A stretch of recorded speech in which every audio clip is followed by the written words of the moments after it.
لهم الفاتحة. بسم الله الرحمن الرحيم. الحمد لله رب العالمين الرحمن الرحيم مالك يوم الدين. إياك نعبد وإياك نستعين. اهدنا الصراط المستقيم صراط الذين أنعمت عليهم غير المغضوب عليهم ولا الضالين. وانصم إلى حضرة جميع الأولياء والشهداء والصالحين وعلماء والعاملين وخصوصا قطب الربان والعارفين الصمداني سلطان الأولياء سيدنا الشيخ عبد القادر الجيلاني ووصولهم ونفعاتهم. أغثنا يا الله. وسم إلى حضرة الشيخ سمان وسم إلى حضرة الشيخ أبي علي حسن سجلي وشيخ أحمد رفاعي وشيخ إمام الغزالي وشيخ زكريا محي الدين النووي. وسم إلى حضرة صاحب الحكمة الشيخ أحمد علي البني ووصولهم وفروعهم ونفعاتهم. وسم إلى حضرة جميع مشايخنا وأستاذنا وخصوصا إلى حضرة الشيخ عبد الحق الهروات الجمال وخصوصا أبا حجي أوجي ترتوسي ابن أبا حجي دمياطي وابن أبا حجي رملي وأصولهم ومعوناتهم وعلمهم. سيول لهم الفاتحة. بسم الله الرحمن الرحيم. الحمد لله رب الرحمن الرحيم مالك يوم الدين. إياك نعبد وإياك نستعين. اهدنا وأرواح مسلمين والمسلمات مؤمنين والمؤمنات وخصوصا ruh wa jasadi ibu bapak kita yang alhamdulillah masih pada sehat-sehat di rumah. Bayangkan wajahnya kita kirim pakai akan menjadi kekuatan. Wa ruh jasadi ulil amrina, kita bayangkan bapak kepala sekolah, kita kirim pakai jasad ruhnya sehingga selalu dijaga oleh Allah Subhanahu wa taala. Wa ruhi jasadina sahibul wilayah kota Tangerang, bapak wali kota, bapak wakil wali kota, bapak Sekda. Wa ruhi jasadi sifauka, bapak kepala dinas pendidikan Banten di kota kesehatan. Wa ruhi jasadina wa ustadina, bapak ibu guru kita, yuk kita kirimin Fatihah, kita bayangkan wajahnya sehingga selalu ibu cinta kepada kita.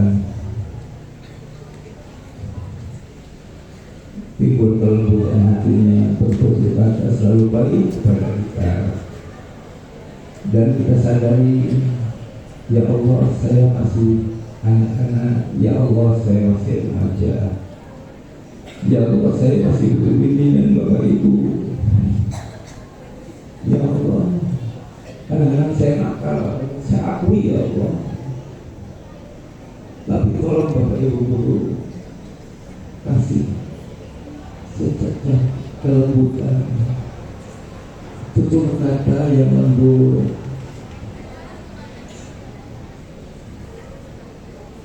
bunga mawar tidak tumbuh dari halilintar, tapi dia tumbuh dan kelembutan rintisan air hujan. Begitupun kami Bapak Ibu guru, kami nakal, kami kadang-kadang benar, tapi kami tetap butuh kelembutan, sehingga kami membutuhkan tauladan, bukan teguran Bapak Ibu. Rasakan itu nikmatnya, Masya Allah, menyentuh hati kalian. Al-Fatihah. Bismillahirrahmanirrahim. Alhamdulillahi Rabbil Alamin. Ar-Rahmanir-Rahim. Maliki yaumiddin. Iyyaka na'budu wa iyyaka nasta'in. Ihdinas siratal mustaqim. Siratal ladzina an'amta 'alaihim ghairil maghdubi 'alaihim waladdallin. Yang terakhir kita hadiahkan ruh wa jasadi, diri kita. Yuk kita pegang hati kita. Saudara kita terima panjang ketuban, kalau dia agak pecah kita wafat. Saudaramu itu ketuban, dia pecah sehingga lahirlah dirinya. Al-Fatihah.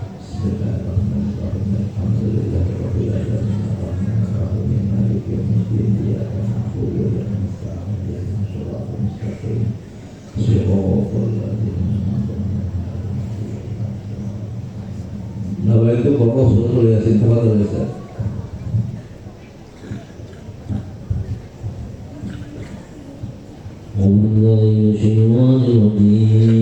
Bismillahirrahmanirrahim. Yasin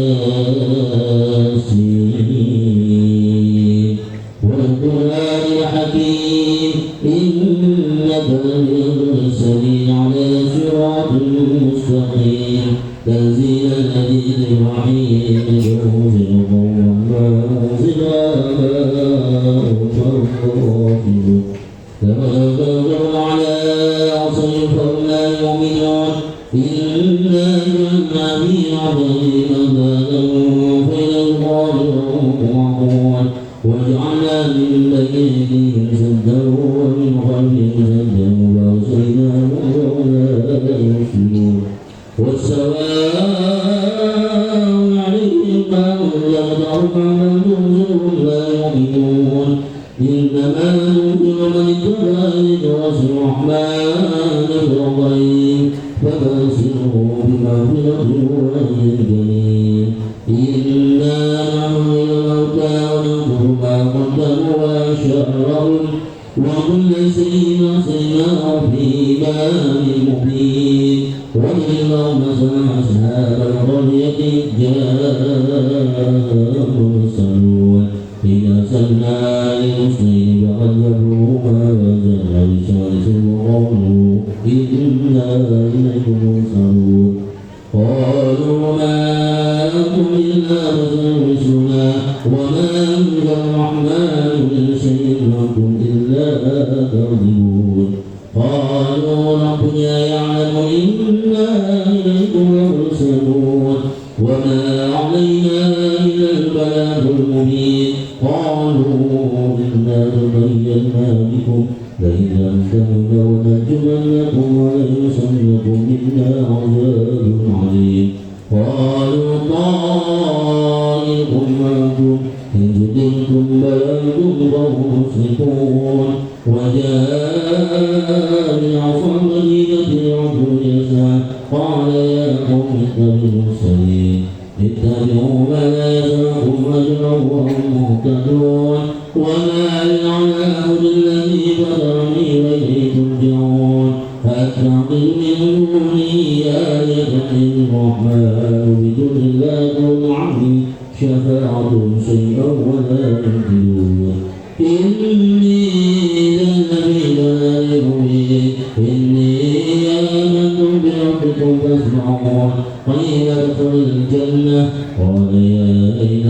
يعلمون بما غفر ربي وجعلني من المكرمين وما أنزلنا على قومه من بعده من نور من السماء وما كنا منزلين إن كان للناس يدعون فإذا هم خالدون يا حسرة على ما يأتي من رسول إلا كانوا به يستهزئون ألم يروا على ما قبلهم من القرون أنهم إليهم لا يرجعون وإن لما لدينا مبتلون وآية له الأرض من يدعو الله وجد من أحبه وإليه يأكلون وجعلنا بها جنات من نخيل وأعناب وجعلنا بها من العيون لكل السماء وأعناب وعيدهم أفلا يشكرون سبحان الذي خلق الأزواج كلها نعمة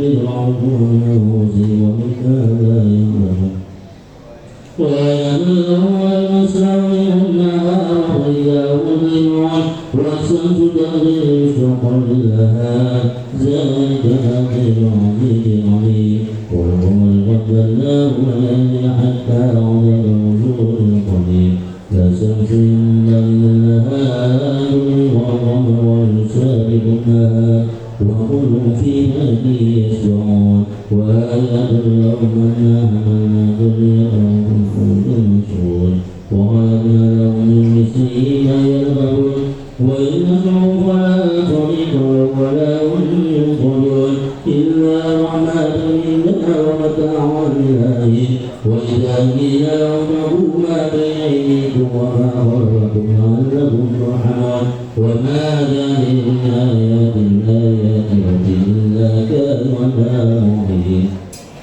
وإذا قيل لهم انفقوا مما رزقكم الله قال الذين كفروا للذين آمنوا ولا شاء الله أما إن أنتم إلا في ضلال مبين ويقولون ما هذا وإن كنتم صادقين ما ينظرون إلا شيئا وإنهم وهم يسرون فلا يستطيعون ولا إلا يرجعون وفي صور من جاءوا من تحتنا رب ينصرون قالوا يا لنا من بأسنا مما لقدنا وهو الرحمن والمرسلون إن كان الناس فاليوم لا تظلم نفس شيئا ولا تجزون إلا ما كنتم تعملون إن أصحاب الجنة يوم في سرور فاكهون ثم أزواجهم إلينا ورائهم متكئون لهم فيها فاكهة ولا هم يدعون سلام قولا من رب رحيم وامتازوا اليوم أيها المظلمون ألم أعد إليكم يا بني آدم ألا تعبدوا الشيطان إنه لكم عدو مبين وأن اعبدوني هذا صراط مستقيم وأخذنا منكم دينا كثيرا أفلم تكونوا تعقلون هذه جهنم التي كنتم توعدون اصلوها اليوم بما كنتم تكفرون اليوم نحن على أفواههم وتكلم عليه وتشهد بما كانوا يكسبون ولو نشاء لطمسنا على أعينهم فنبصرك فلا يبصرون ولو نشاء ونصر على ما كذبوا فما استطاعوا ولا يرجعون ومن عمل نقص في الأرض فلا يأكلون وما على العرش وما ينبغي له إن هو إلا ذكر وقرآن مبين لينذر من كان حيا يتوكل على الكافرين أولم يروا أنا خلقنا لهم من عمل أيدينا فلا تملكون وزرعنا لهم منها رقوم ومنها يأكلون ولهم فيها منافع وشارب أفلا يشكرون واتخذوا من دونه آلهة ما لهم من صلب لا يستطيعون صرفا كلهم ضرعون فلا ينظرون عنهم يسرون وما يعلنون أولم يروا الإنسان أنا خلقناه من قبل فإذا هو مبين وما رفعنا مثله ونزع خلقه قال من الله وإلى المؤمنين قل هي الذي يشاء مرة وهو بكل خلق عليم الذي جعلكم من الشجر والنار وهو